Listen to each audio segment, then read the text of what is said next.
আবারও যুদ্ধের দ্বারপ্রান্তে যুক্তরাষ্ট্র ইরানের সাথে যুদ্ধবিরতি শেষ করার ঘোষণা দিয়েছেন মার্কিন প্রেসিডেন্ট ডোনাল্ড ট্রাম্প। দাবি করেছেন তাদের সাথে আর কোনো চুক্তি করতে চান না তিনি।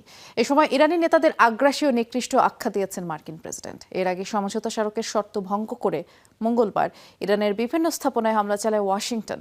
পাল্টা জবাবে মধ্যপ্রাচ্যের মার্কিন ঘাঁটিগুলোকে লক্ষ্য বানিয়েছে ইরান। উত্তাল পারস্য উপসাগরের জলসীমা ছাপিয়ে বারুদের গন্ধ ছড়িয়ে পড়েছে পুরো অঞ্চলে। দীর্ঘদিনের যুদ্ধবিরতি এবং বহুল আলোচিত ইসলামাবাদ সমঝোতাকে বৃদ্ধাঙ্গুলি দেখিয়ে মার্কিনী বাহিনী ইরানি ভূখণ্ডে বিমান হামলা চালালে পাল্টা আঘাত হানে তেহরান। ইরান একযোগে ড্রোন ও ক্ষেপণাস্ত্রের পসরা সাজিয়ে মার্কিন সামরিক ঘাঁটিতে শুরু করে নজিরবিহীন তাণ্ডব।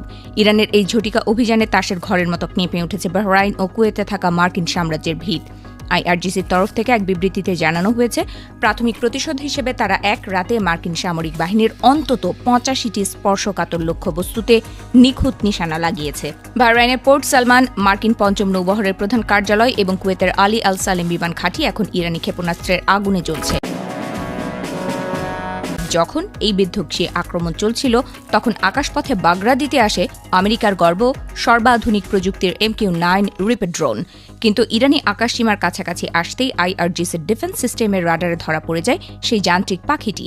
বুশাহের প্রদেশের খরমুজের আকাশে ইরানের বিমান প্রতিরক্ষা ব্যবস্থার ছোড়া একটিমাত্র ক্ষেপণাস্ত্রের আঘাতে চোখের পলকে আকাশের টুকরো টুকরো হয়ে ধুলোয় মিশে যায় কোটি ডলারের সেই মার্কিন ড্রোন। ইরানি মুখপাত্র ব্রিগেডিয়ার জেনারেল হোসেইনি মোহাম্মদি আজ সকালে বেশ নাটকীয় ভঙ্গিতে এই আকাশ জয়ের খবর বিশ্ববাসীকে জানান। তিনি স্পষ্ট ভাষায় বলেন, মার্কিন সন্ত্রাসী বাহিনী যখন রাতের অন্ধকারে ইরানের হরমুজগান ও মারশেহরের উপকূলীয় বেসামরিক স্টেশনগুলোতে কাপুরুষোচিত বিমান হামলা ছিল, ঠিক তখনই আমাদের বীর সেনারা খরমুজের আকাশে মার্কিন ড্রোনটিকে শিকার করে উপযুক্ত জবাব দিয়েছে। ইরানের সামরিক নীতি নির্ধারকদের দাবি, মার্কিন এই আকস্মিক বিমান হামলা আসলে কোনো সামরিক কৌশল নয়, বরং এটি তাদের চরম রাজনৈতিক পরাজয়ের এক চরম হতাশার বহিঃপ্রকাশ। সম্প্রতি ইরানের রেভলিউশনের সর্বোচ্চ নেতা আয়াতুল্লাহ সাইয়েদ আলী খামেনি শাহাদাত বরণের পর ইরান এবং ইরাক জুড়ে যে লাখো মানুষের এক অভূতপূর্ব মহাসমাবেশ আর শোকযাত্রা দেখা গেছে, তাতেই নাকি মানসিকভাবে ভেঙে পড়েছে ওয়াশিংটন।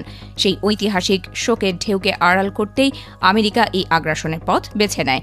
চলতি বছরের ২৮ ফেব্রুয়ারি মার্কিন ও ইসরায়েলি যৌথ বাহিনীর অতর্কিত বিমান হামলায় শহীদ হন আয়াতুল্লাহ খামেনি। তার বিদায়ের পর পুরো শিয়া মুসলিম বিশ্বজুড়ে কান্নার রোল উঠলেও তা মুহূর্তেই রূপ নেয় প্রতিশোধের অগ্নিস্ফুলিঙ্গে।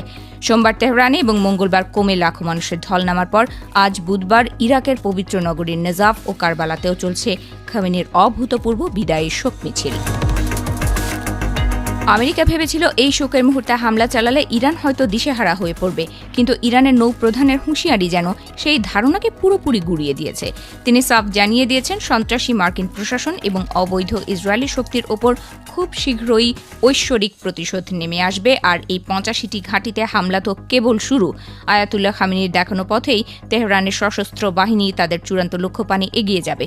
বৃহস্পতিবার ইরানের মাশহাদে ইমাম রেজার পবিত্র মাজার প্রাঙ্গণে শেষ সজ্জায় শায়িত হবেন আয়াতুল্লাহ খামেনি। একদিকে যখন সর্বোচ্চ নেতার দাফনের শেষ মুহূর্তের প্রস্তুতি চলছে, অন্যদিকে তখন পারস্য উপসাগরের জলসীমায় মার্কিন পঞ্চম নৌবহরের ধ্বংসাবশেষ থেকে ধোঁয়া উঠছে।